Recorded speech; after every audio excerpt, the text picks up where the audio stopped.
sung sung gil gil ging dei lo ze a amol le la gen thei in chen tho in ran mong tia giống ka sa nom do san ho i ding sa lo dak sa wai na hi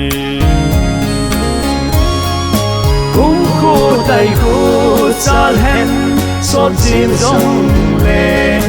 ngày là xe lung vang âm mong du côi du vang sing sung mít hi a hu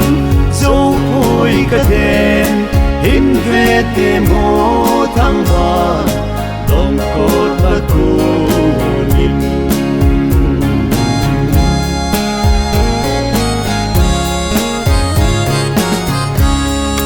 han ko nun ko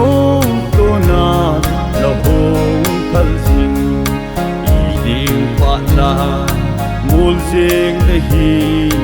ta sing sung khan ko thim pi bong sing hin ben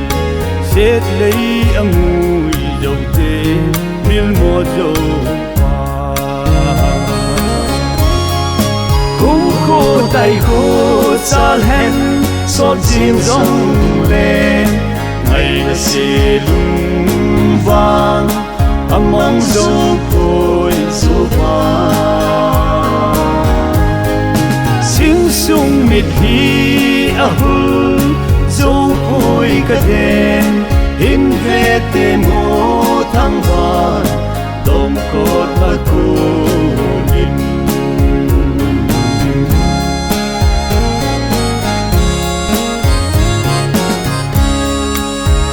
na set lấy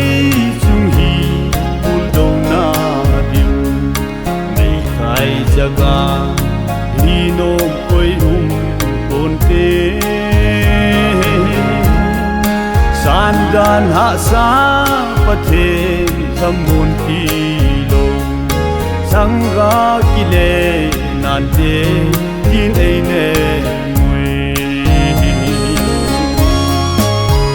cô tay cô cha hen xót chim rong lên ngày là xe lung vang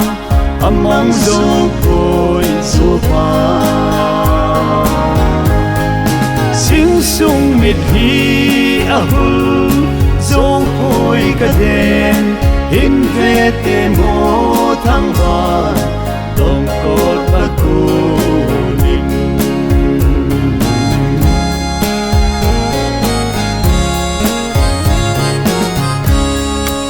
hào than hin ngái hiểu